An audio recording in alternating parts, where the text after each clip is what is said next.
I've had tons of conversations at this point with such a diverse range of people and vastly different opinions. Every single person I've met has experienced the world in a vastly different way. I've come to learn that every single soul on this planet is like their own universe with their own perception. And it's not that any of those perceptions are wrong necessarily. I suppose that maybe they can be erroneous at times, but I truly believe that every story that does not contradict itself is a true story. Why in the world would we resonate with certain stories, all of us, particular stories, the way that they're told? What is it about them?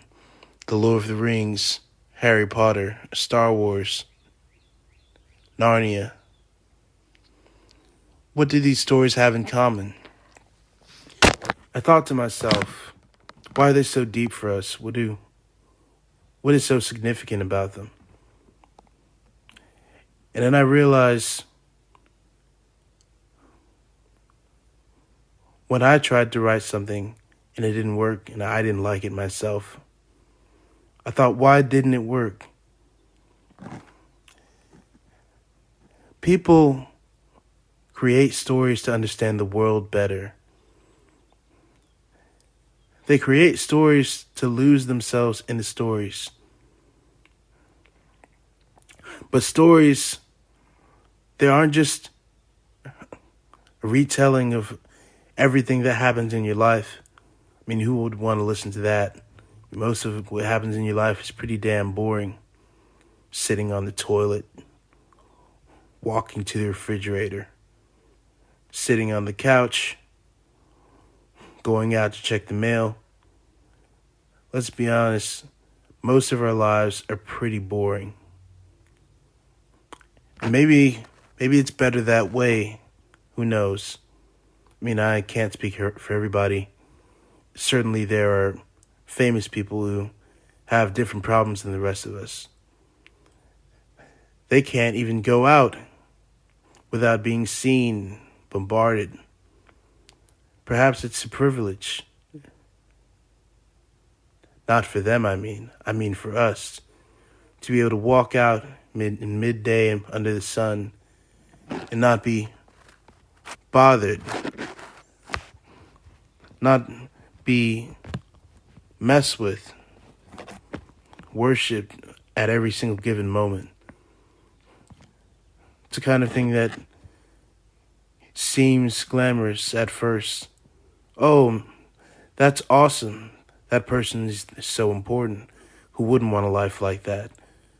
But that isn't what I've heard.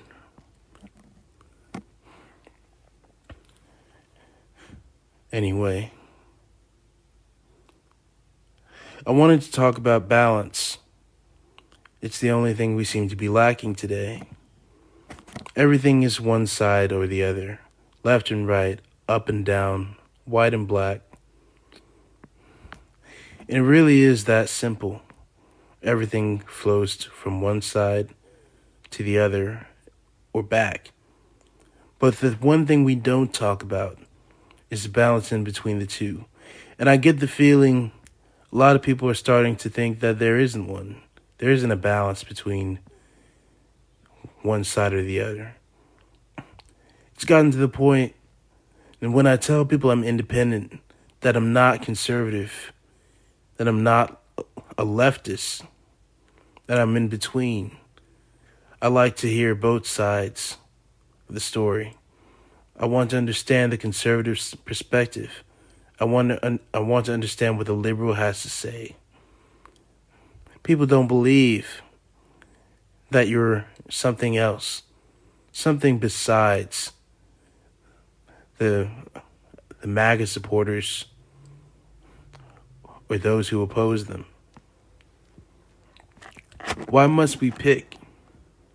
I watched the Democratic primary featuring Joe Biden and Elizabeth Warren, Bernie Sanders, and Andrew Yang, Tulsi Gabbard, Kamala Harris, and others. And I watched with intent from the beginning to the end. There were many decent exchanges, but overall, I was annoyed that the questions were so complex for such little time. Of course, I had no problem with the complexity of the questions themselves. When you're electing a leader of a country, of a nation, the questions you ask them have to be difficult in order to weed them out from everyone else. What makes you special? Why are you qualified to solve this problem? These are not easy questions. And perhaps everything else, every other question that is asked is derived out of that. Who knows? But what disappointed me was the length, the time frame wherewith everyone had to answer the question. Each question, that is. I never understood that. Deep down, everyone knows that there isn't enough time for them to answer, to respond to each question. But it isn't about that, is it? It's about debating. Or is it? I wondered that too. Because as I watched, it's quite clear that certain people were not qualified at all. Their intents were, let's say, misplaced. They did not have the right intentions to lead the country. I felt that way about Elizabeth Warren in particular, who lied about being Native American.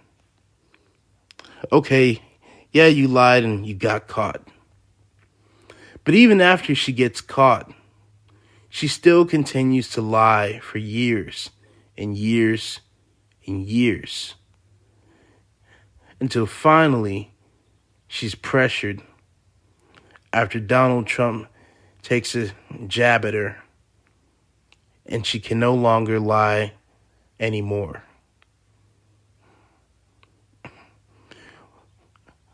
Certainly, the majority of us have told a lie in our past. As a child, you lie, but you don't understand why you lie.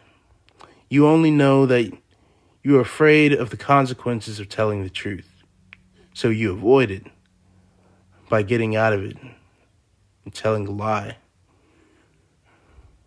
acting as if what you did wasn't so. That way you don't get punished. And that's a valid fear. Some children actually do get severely punished for telling the truth and being honest about the things that they've done, mistakes. But it also depends on the magnitude of the mistake. We can't pretend that every mistake a person makes is equal to the others. Yet, if we're being honest, we know that in a majority of cases, times where we've lied, we could have gotten better results, net results, if we had told the truth. Now, it isn't that simple, but it is that simple in a way.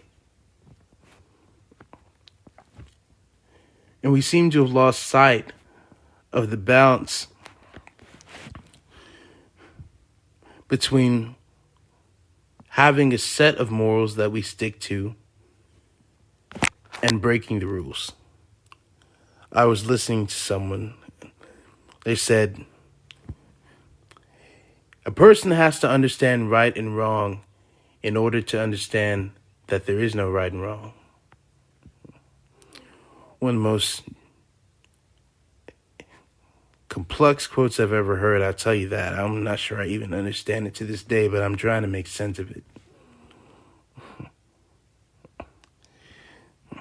But the world continues to prove to me at least, that it's ruled by balance, that there is no only this, only that sort of mentality that people seem to have fallen into. And I've become sort of obsessed with this. Or rather, maybe it's become obsessed with me. Who knows? That there's this mentality in the United States, especially, I will speak mainly of the U.S. since I am an American citizen, that you must choose one side or the other. So when I speak of war, I don't speak of the Ukrainian war. I speak of war in general. I think that every single war is derived out of this imbalance between left and right. Every single war, every single minor war, major war is derived out of that fact.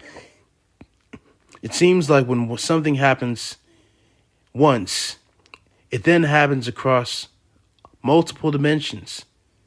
It repeats itself like a trickling effect. It doesn't stop. It continues. It continues to spread, sort of like a virus. Remember the one that leaked out of the lab in Wuhan? The question is, what do we do about it? That's a hard question. To say it's hard is an understatement.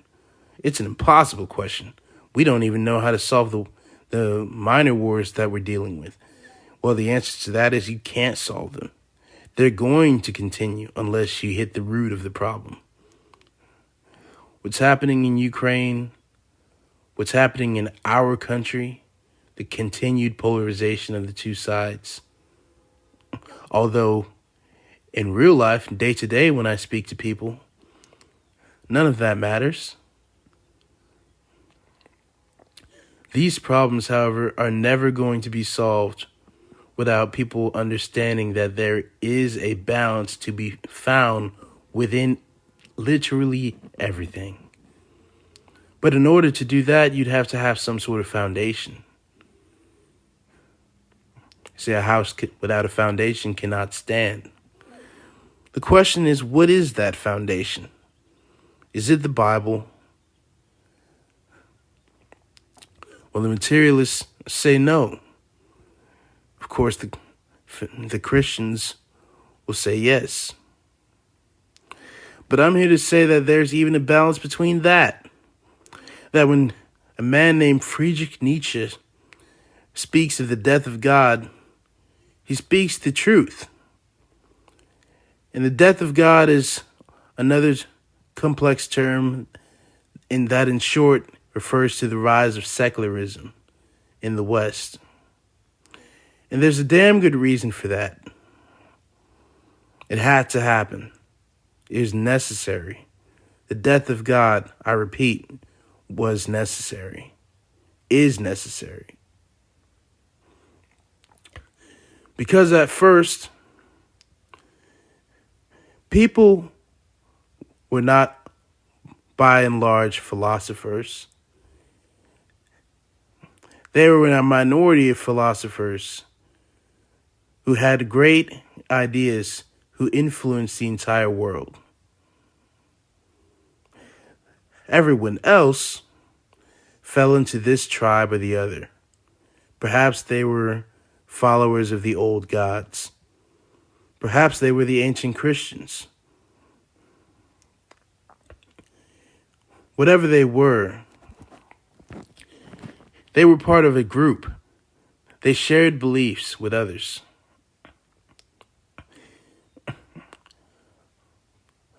But when you follow a group, you are as the sheep. You have a shepherd, and your shepherd guides you and leads you where you go. But you don't ask questions. Well, people began to ask questions. They began to wonder why it was they believed what they believe. Why it was they were part of these groups. And there we go again. There's a balance to be found within the group and the collective. And what's the opposite of that? That's the individual. So as an individual in a group, You have to understand your role in the group. Yes, you do. It has to be that way, or else we'll all be a whole bunch of anarchists going around doing whatever we please. And you might say, well, what's wrong with that? Well, out of 100 people, what if 99 people decided that they wanted to run around killing people? What if that's what they wanted to do? Then would it be okay? And you might say, but that hasn't happened. That's not happening. But it could happen. It may happen. And frankly, you don't know that it hasn't. There's always a balance to be found within everything. Even things we haven't thought of, there's a balance to be found. In an orchestra, there's a balance to be found between the different sounds. There can't be too much weight at the bottom. There can't be too much weight at the top and no bottom. There has to be a balance between every single aspect. That's why the orchestra is designed the way it is. That's why it has a certain amount of basses, a certain amount of tubas, a certain amount of trombones, a certain amount of woodwinds, a certain amount of strings in general. It has to be that way, and we know that. Am I saying anything that we don't know? Don't we know that? Do not we know that these things are true? But why have we lost our sense of balance? I keep saying that word, balance. Well, what is balance? Balance is the thing that leads to God. It's like the key to God's house. You might say, I don't know what God is. Damn right. Most people don't know what God is. I've been frustrated for the longest time listening to these debates between materialists and religious people on God. And I wondered to myself, why in the world you would debate about something that you can't even agree on? I mean the definition. And the materialists have valid points when they talk to Christians and say, well, you have never given an actual definition of what you think God is. You say that God is light. You say that God is love. But how am I to make sense of this?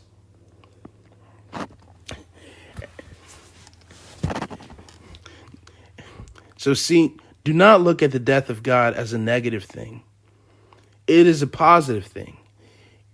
It is a time wherewith people have questioned why they believe in what they have been told to believe in for the longest time. The death of God was necessary in order for people to wake up and challenge that with which they have been immersed in for centuries. And did it result in the rise of secularism? Absolutely. Of course it did. But now, for the first time, every single individual with ears who can hear, with eyes who can see to read, can have the chance to become their own philosopher. And that's the solution. That's what we need. I don't want anyone to agree with 100% of what I say. Not only is that unrealistic, it's impossible. Because the only way that would happen is if the person listening to this was me. None of you are going to agree with 100% of what I have to say. But you're not supposed to. So what I want to encourage people to do from this podcast, what I believe my spiritual mission to be, is to inspire everyone I can to become their own philosopher in the fullest. Stop listening to other people for what you should believe. Find your own beliefs. Find things to disagree with. There's not a single person on this planet I couldn't disagree with. That's fine. Disagreeing makes you strong. But there's a way that you can do it, a civil way. You don't have to go to war.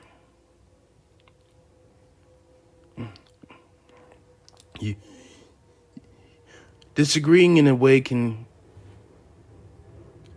be thought of as the thing that leads to negotiation. And that negotiation is balance, compromise. There's endless perspectives. But as individuals, we want to find a compromise that everyone can agree to, despite the fact that we all innately disagree in perspective.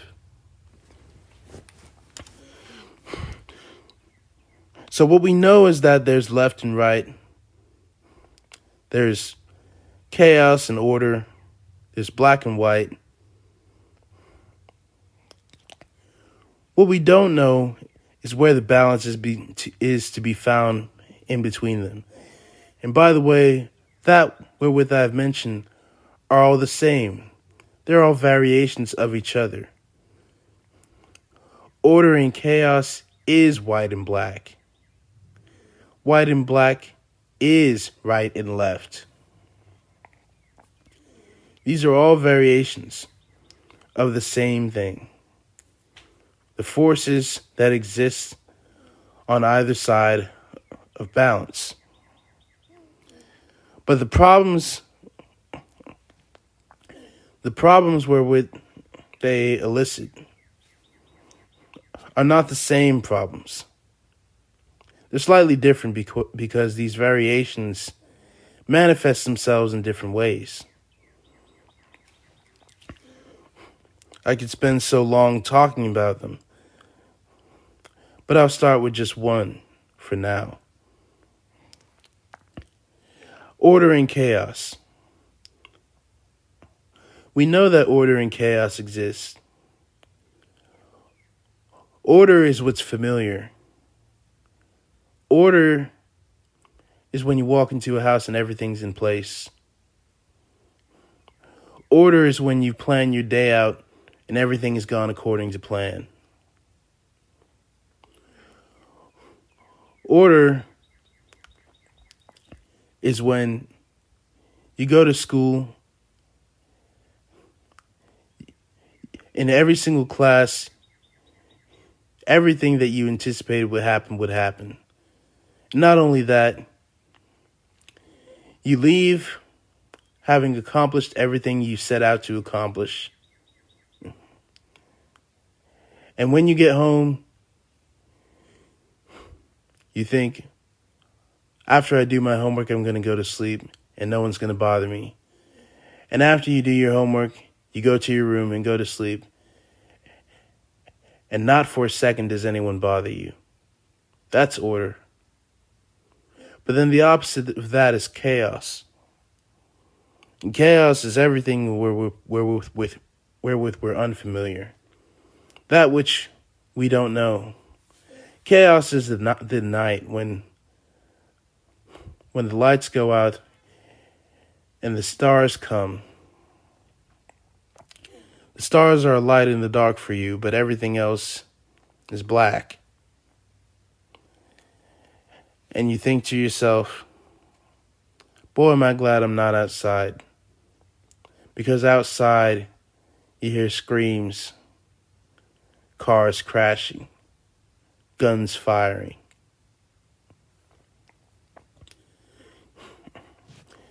Then you hear a bang on the door. You don't know who it is. It turns out to be your family. But you thought it could have been anything.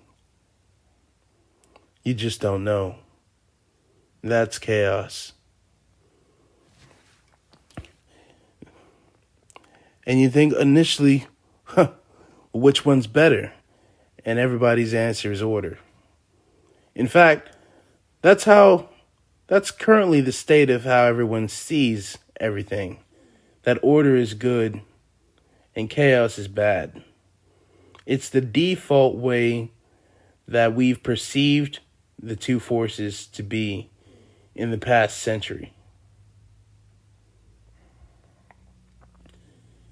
We just don't understand. We couldn't be further from the truth. I notice when I watch the Star Wars movies that the Jedi are always depicted as the good guys. The Sith are always depicted as these super evil, super evil beings concerned only with power. And I wondered later on that if everything was about the Force, why would the Jedi be depicted as the good guys and the Sith be depicted as the bad? The Jedi are not heroes. They kidnap kids at such a young age from their parents and then raise them to follow their own ideology so that they can fight the Sith. The Jedi is about the collective. The Jedi is about order. It is about being selfless, doing whatever is asked of you for the betterment of the group. The Sith is the opposite, however. The Sith is about the individual. It's about embracing all the feelings and passion and power that comes along with being an individual and embracing it. And the Sith hate the order, the collective. They do not like to conform. Conforming is not in their interest. And again, we've been made to divide ourselves among those who follow order and those who follow chaos. That the Sith is evil, the order is good. That isn't how morality is supposed to work. Morality is simply supposed to be a compass that allows for our civilization to continue and flourish in the best way possible. And so, what we consider overwhelmingly to be good and evil, for the most part, across the world, is pretty similar. Now, some countries are more traditional than others, some less, but overwhelmingly, we all believe that you should not kill people unjustly. You should not steal. You should not threaten. We mostly agree on these things. But again, there is a balance to be found between the base values that everyone holds and times wherewith we must break these sort of rules and decide what to do with a person who perhaps is a mass murderer. Should we treat them as everyone else? Or should we proceed with caution? Or should we break our own rules and kill them because they're a threat to society? That's a hard question. It's something that our base values themselves can't answer, and therefore we must deal with it independently. But those who follow order would say no.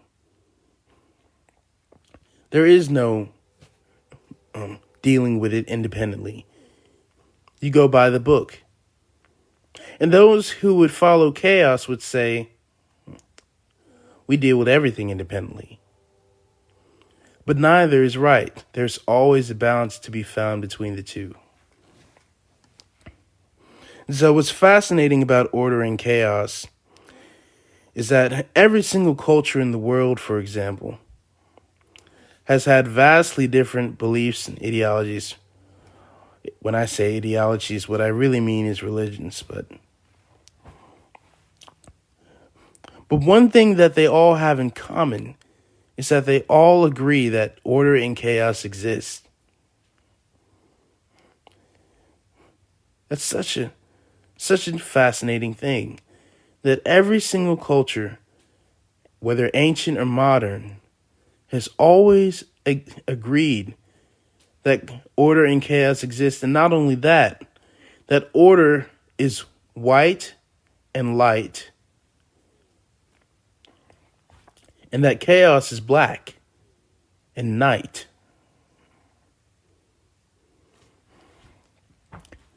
I even wonder sometimes if that's why words like night sound as light. That the light is order and the night is chaos. Who knows? One of life's mysteries. But what do we do about that? How are we to make sense of this? And I'm here to say that this is not insignificant. In fact, this is one of the most significant truths of the day that lays before us that nature itself tells us order and chaos exist, that all of our ancestors around the world, from every part of the world, from every time, have agreed on the fact that order and chaos exist. Well, we know that. The question is if there's a balance to be found between the two. Well, one man decided that he was going to preach among his people and show them the way back to heaven. That man was named Jesus. And to this day, not a single soul can agree on why Jesus was here, ultimately, if he was who he said he was. And I don't think that it's that people can really agree on who he said he was. I think that people don't know what he said he was. And that's perfectly fine. There's nothing wrong with that. What I have a problem with is the approach. The approach primarily on the part of people who would follow Jesus to impose their beliefs on everyone else. And what I've learned is that you can't impose your beliefs on anyone. You can give people the tools to form their beliefs, but you cannot impose your values and beliefs on anyone else. And what you cannot do, you therefore should not do. I've learned that much too. The Christians see themselves as the way, just as those who are of Islam see themselves as the only way, and every other religion for that matter. But the death of God is a movement derived out of this after certain philosophers began to influence the minds of the youth and instill in them a sort of fire, a sort of almost resentment for that which is being imposed upon them. And so they became as rebels. And so the very thing that you set out to do, to preach your way, to convince people that your way is the way, is the very thing that happened to cause the death of God.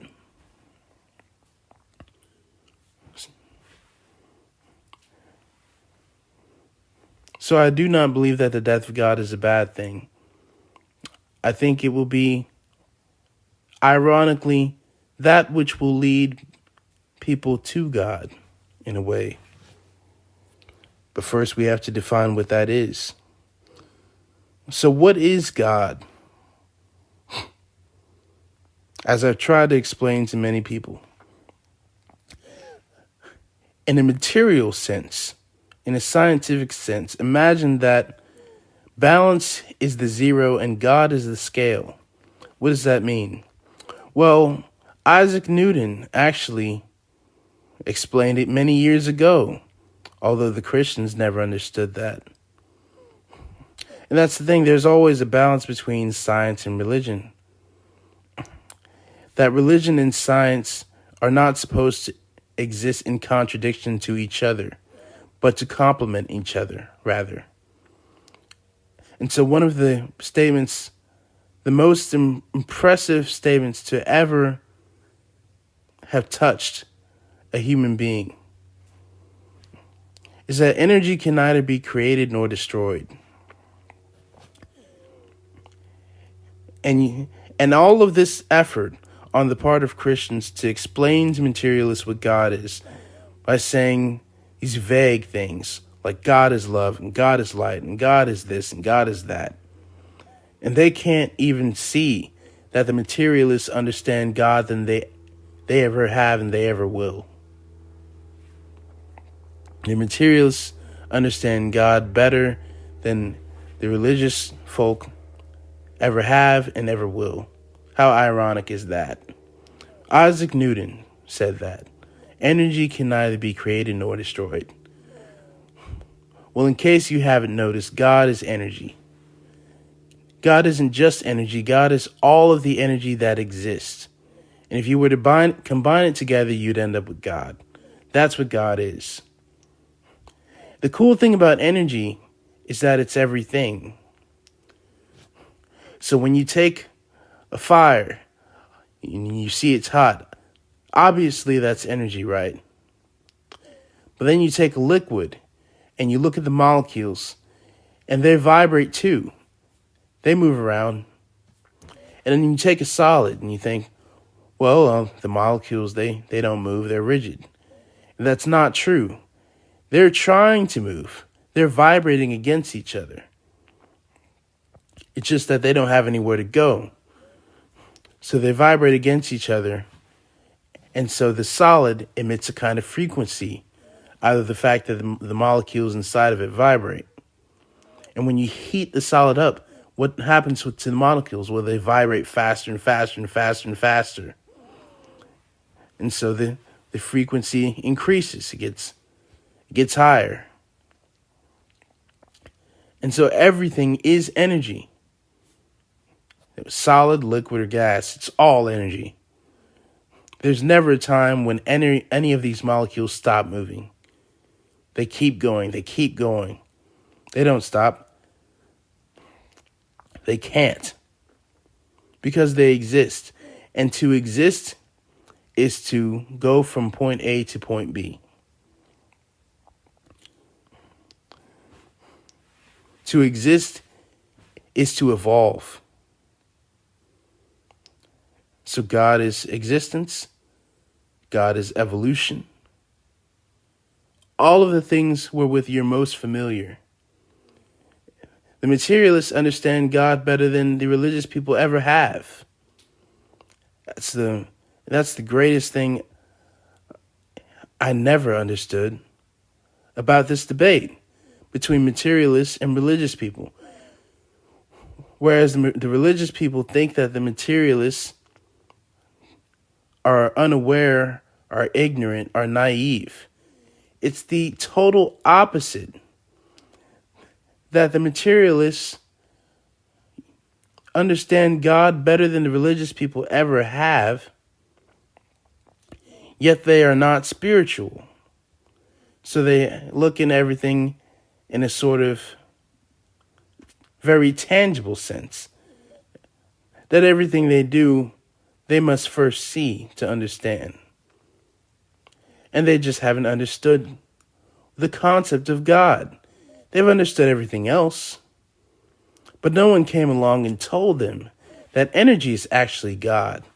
And every time you talk about energy, you're actually talking about God. No one ever explained that to them.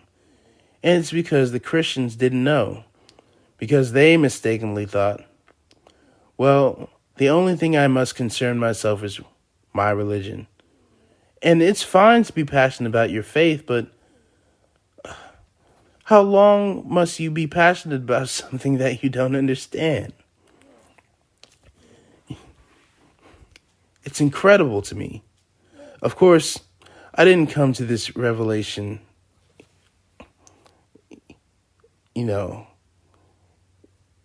inconsequently. I was Christian.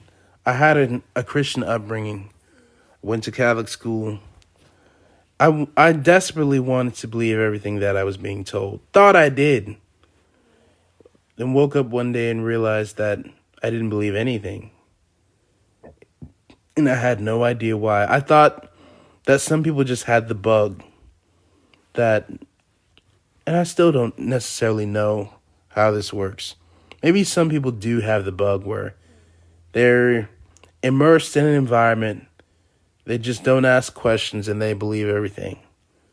I think maybe some people are like that, but that wasn't me. I needed to know why I was choosing to be a part of this faith.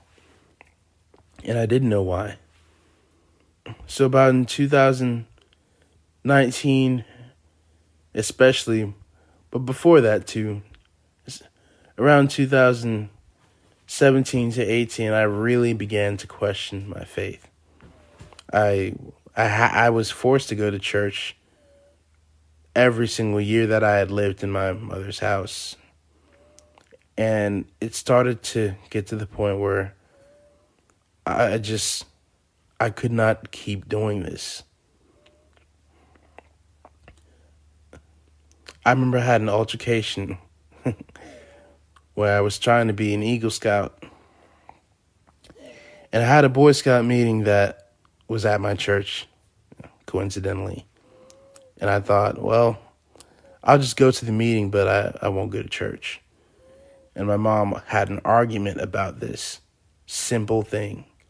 And this time around, I was just like, I am not going to church. I'm tired of being told what to think by these people. And my mom's just like, no, you got to go to church. If you can go to this Boy Scout meeting, you can go to church. And looking back, I mean, I probably should have thought nothing of it and just, went anyway. Hell, I could have stayed in the bathroom the whole time anyway, but I didn't do that. I had to argue back. And I maybe I'm just a rebel. I just never could go along with this. There was something off about it. And I it's not to undermine all the good that church has done for me. It's done wonders. I mean, the community, the people you meet, all the very, very good people that you've met, all of the best people I've ever met were churchgoers. And all the things that they do, they donate to people. They go out of their way to help you. When they ask, how are you, they really mean it in a way that walking down the street in the city, people are like, what's up? And they don't really care. The church people, I mean, any church, they're just good people by and large. And so I wasn't happy to be a rebel. I mean, I wanted to be a part of this and believe and really get the feeling, sort of, what would you say it, dopamine feeling that you get from knowing that you're a part of the right thing. And I desperately wanted that, but it just wasn't sticking. I just did not believe this. And it's because it was forced upon me. Because I didn't have the chance to decide what I wanted to believe. And had I, hell, maybe I'd still go to church. I don't know.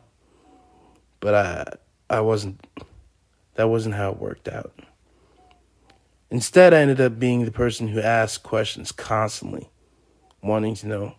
I fell down a rabbit hole of being materialist wholeheartedly, and not just materialist, one of those anti-religion type people, where everything that was religious was just really, I guess, I don't want to say bad, but it's like, man, I hate this stuff. And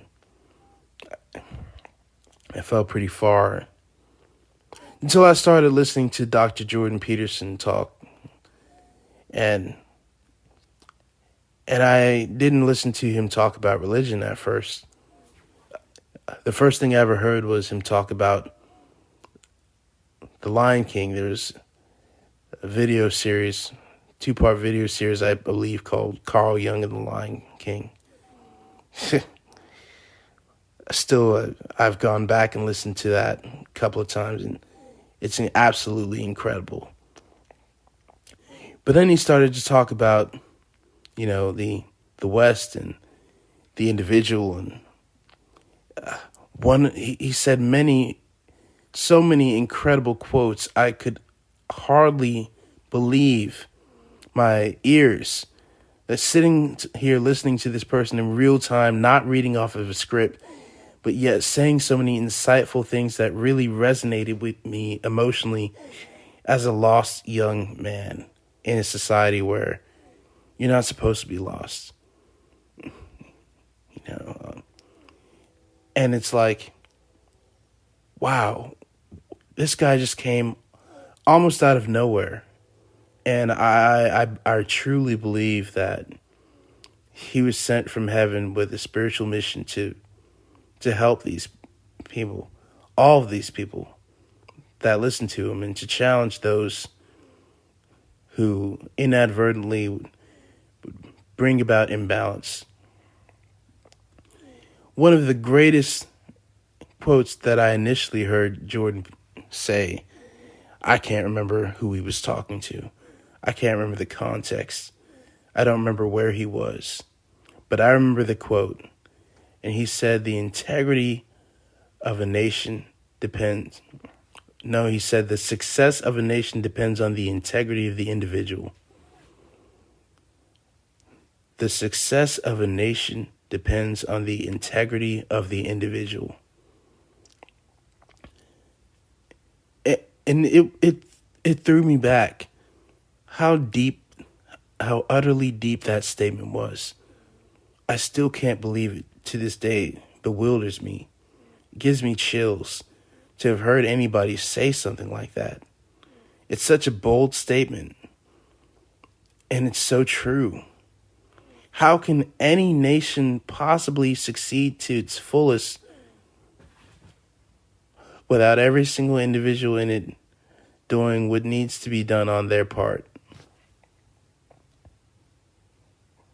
Not compromising themselves.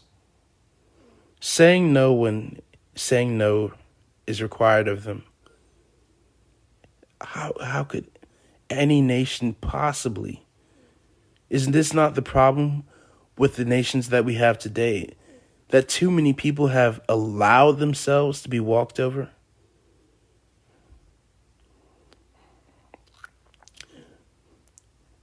I've learned something about slaves.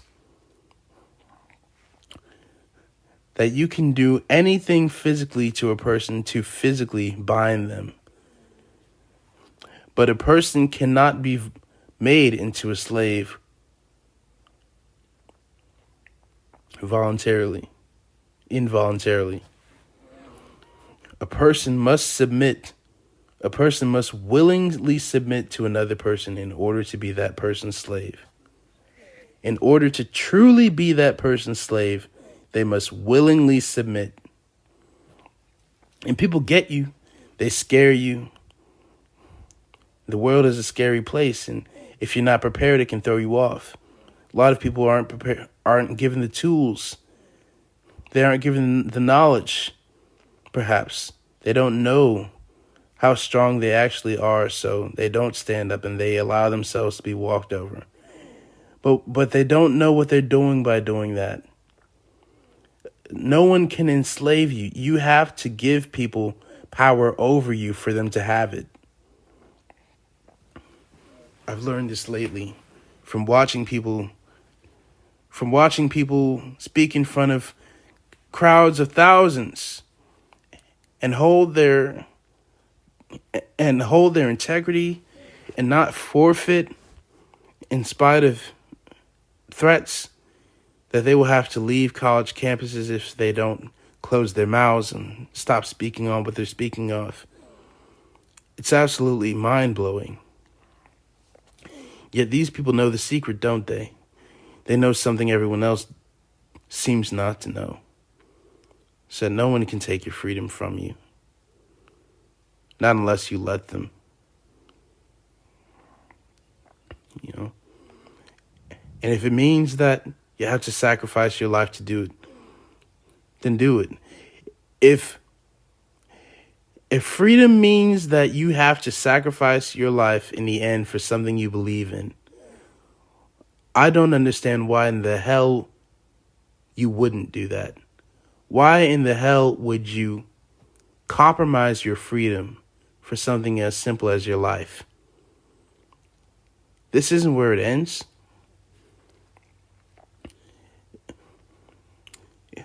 In the same way that it's like if you're a man and you have a family, right? And you're out on the street and you're walking down the street and some guy points a gun at your wife, is about to rob her. You're not just going to let it happen, right? Hopefully, you're going to defend her. And you might get killed in the process, but if you care about your family, you're going to do what it takes to defend them. Why would you not do that with your damn values? Defend your values with your life. I just don't get it. How we've gotten to a point where we're a bunch of cowards, a lot of us. Not everyone, but some of you, and you know who you are. You're about freedom until it gets to the point that your values are on the line. Your life is on the line.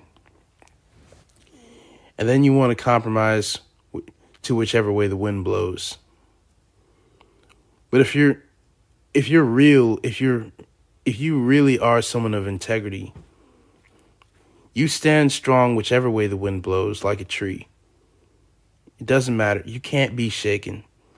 And I get the feeling it's that a lot of these people who are following it, being a part of these movements, don't really know what they believe. Because when you really truly have values, you do stand strong. And you can't help but to stand strong when you know what it is that you believe. But when you don't know what you believe, when you're not sure, but you want to do right by people, and it doesn't matter. It doesn't matter that your intent is good if it's not grounded. You still need to have a well-formed opinion. I know I do. But I didn't form it overnight. I spent years forming my philosophy, and it is a philosophy. It's not just a lens. It's a toolbox that I use to see the world and approach every single thing that I do. And it's a damn good one. It's well-formed. And I formed it. No one has my philosophy. It's my philosophy. And I created it. And I can help other people to do the same, but I can't help anyone form their philosophy who does not want to do it. Everyone who perhaps needs the help must first recognize that is the case. Whereas today, we live in a world where it's easy. It's easy to join a side, pick a side, get your own cheap ideology, right? You didn't have to work for it. You didn't have to form it. You just adopt it. And now you're on the right side. Everything's good. It's easy, it's simple. What's really difficult is to sit down and go through everything you've been through and say, I know deep down I don't agree with that, but why don't I agree with it? And to get down to the nitty gritty and to say, that's not me. If I have to be the only one in the world who believes this, that's what I'll do. And this is why. And to do that across hundreds, 1,000 domains, until you finally, after 3 years, 4 years, you've managed to figure out what it is that you believe for the most part. That's not easy. It's the kind of thing that people don't often feel like they have the time for, and perhaps they don't. I was lucky in that way. Time was a luxury that I had, especially following coronavirus.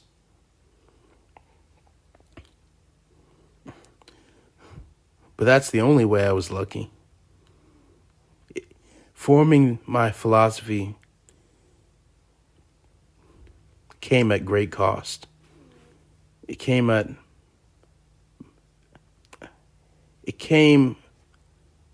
the cost of happiness, at the cost of satisfaction, at the cost of comfort. I had to see a lot of things experience a lot before I could form the philosophy that I now have. And a lot of it wasn't pretty. But if you form a philosophy correctly, and when I say correctly, I mean in a way that will allow you to navigate the world properly with the least damage possible,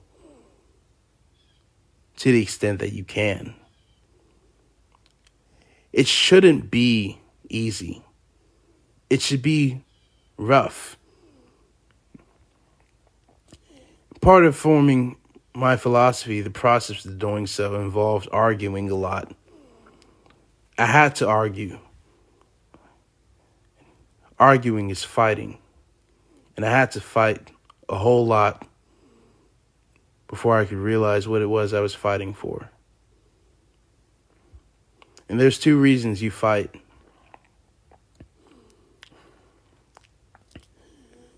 You fight so that you can realize that which you're fighting for is no longer worth it, and that you should fight for something else.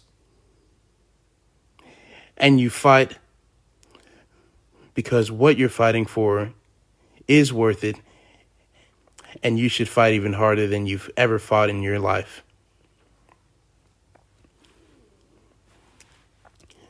And so I spent years arguing with people, getting my feathers ruffled, and sometimes physically hurt in the process, but that's okay. I don't regret any of it because it was necessary. It had to happen. And I'm going to end with, I believe it was Friedrich Nietzsche who said that the definition of having a meaningful life is to look at your life, to look back at your lives with no regrets. And I wholeheartedly agree with that, So for a person who's not religious, that's one of the most spiritual things I've ever heard. I'm going to continue to talk about balance in the future. Not just balance, the aspects, variations of order and chaos. Specific examples, how it relates to the world, stories. So if you're interested in someone with a different train of thought, someone creative, someone who doesn't follow the norm, there aren't a lot of people today talking about that, are there? Hell, if there were, I'd be listening to them, not doing this damn podcast. But it needs to be talked about. And that's why I'm here. So if you're trying to find a balance in your life, if you're trying to understand God better, if you don't agree with the narrative that's been given to you about God, whether it be from people who claim to be very religious or people who are completely the opposite, anti-everything related to religion, then you're in the right place. Because everybody is somewhere in between. Most people are not religious fanatics or people who would be completely closed from wanting to experience God if it meant that God was a tangible thing that they could understand. And that hasn't been given to them. So fair enough. I get it. It wasn't given to me. I had to work for that understanding. And now I'm better for it. So I'm here to impart my understanding of God based on my experiences so that you don't have to go through everything I've gone through in order to get to that point.